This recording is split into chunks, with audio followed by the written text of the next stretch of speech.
jauh sekali, gitu loh. Sudah di bawah nol, rumah aja nggak punya, kan banyak pekerjaan ya. Nah, terus aku harus melayani hidup di kendaraan orang saya di bensin kayak apa, otaknya orang saya bensin gitu.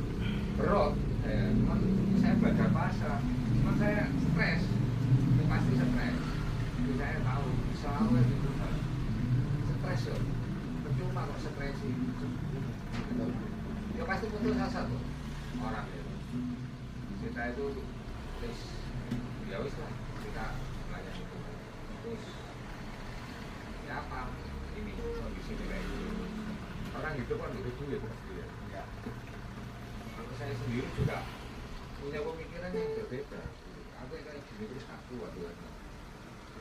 Kalau aku kayak gini terus aku pasti balik. Tidak stres semuanya. Pasti balik sama pekerjaan tuh. Aku nggak tahan hidup susah gitu terus. Biasanya Aku awal-awal. nggak bisa. Jadi aku harus suruh berhenti. Aku wis tobat, wis mau hidup apa aja. Sekarang nggak kerjaan kok suruh melayani. Melayani nggak kayak duit ya orang jalan. Terus aku berserah ya itu mulai kemarin bulan 5 itu mulai pelayanan itu aku berserah sama Tuhan sih ya karena biasanya sih sumpah banget sih. Ya Mas Dedi kan aku kan bilang kalau kamu mau berserah sama Tuhan, berserahlah sepenuh hatinya, iya dong. Kayak kamu setengah-setengah, tidak bisa, iya kan.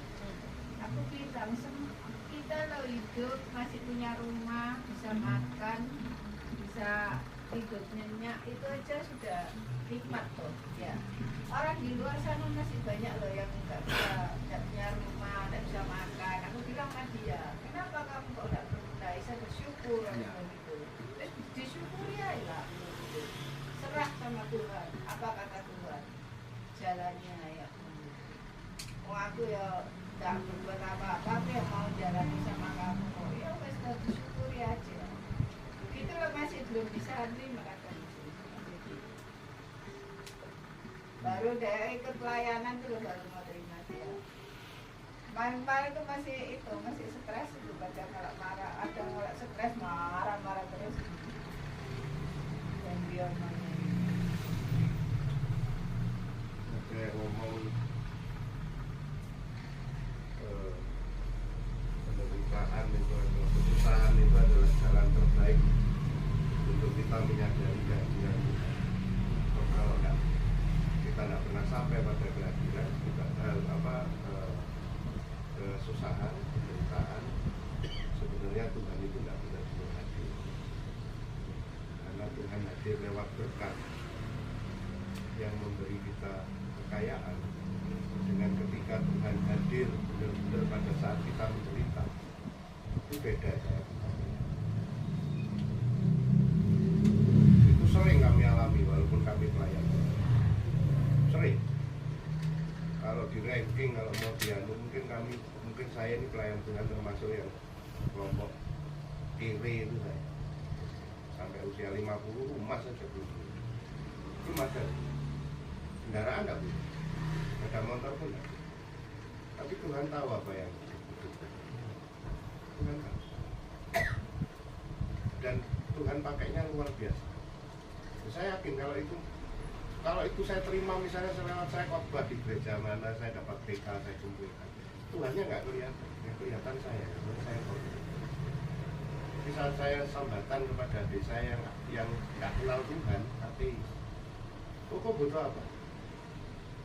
Aku butuh kendaraan. Ya wis besok nyari tak mas. Kayak orang mimpi. Justru lewat hal-hal yang seperti itu, walaupun tidak setiap saat Tuhan itu hadir. Tapi yang mau saya katakan, ini begini.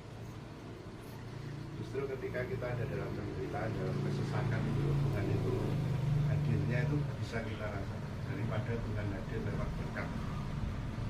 Karena lewat berkatnya itu kemudian kita bukan tertipu ya, tapi kita jadi abai bahwa Tuhan itu benar-benar hadir dan sampai gimana, sampai kapan kita nggak pernah tahu. Yang jelas, yang kita yakini Tuhan itu tidak pernah ngasih kita kesulitan yang melebihi kemampuan kita menanggung kesulitan. Itu pasti ya dan amin, karena itu apa yang disaksikan oleh Alkitab, firman Tuhan. Jadi, sampai kapan dan seterusnya, kita juga siapa sih kita ini mau matok. Pokoknya Tuhan tak kasih waktu sampai bulan 10 harus dikasih pekerjaan, kalau enggak aku mundur dari itu. Ngambek. Banyak orang yang seperti itu. Tuhan di atas cuma ngomong, siapa kamu, siapa saya gitu ya. Emang gua pikirin. Tapi justru endurance kita itu sebenarnya di situ saat itu diuji. Iman kita itu saat itu diuji. Mentalitas motivasi pelayanan Tuhan disitulah itu diuji. Tadi Pak Hendri sudah ngomong, aku melayani itu tidak punya uang terus gimana? Ya teruslah melayani dengan apa yang bisa. Karena di sisi yang lain, gereja yang meminta Ko Hendri untuk melayani juga harus punya mentalitas melayani, bukan hanya menyuruh-nyuruh orang melayani. Itu harus. Baru dengan sinergi itu menurut saya pelayanan kepada Tuhan jadi sempurna. Karena pelayanan itu bukan barang gratisan. Pelayanan itu adalah kesungguhan kita melayani.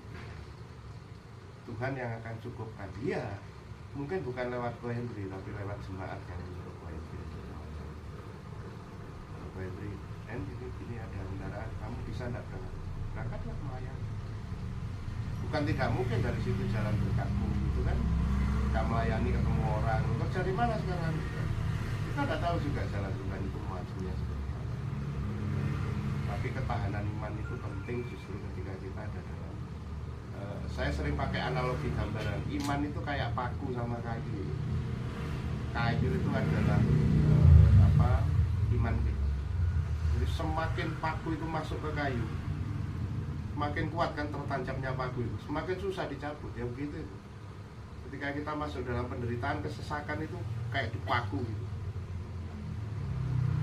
Kalau keadaan tenang nggak butuh iman, nggak usah iman. Amin. Nggak usah iman. Orang Kristen kaya itu nggak perlu Tuhan. Kalau kayanya sudah mulai goncang baru perlu Tuhan, bukan? Itu persoalan serius.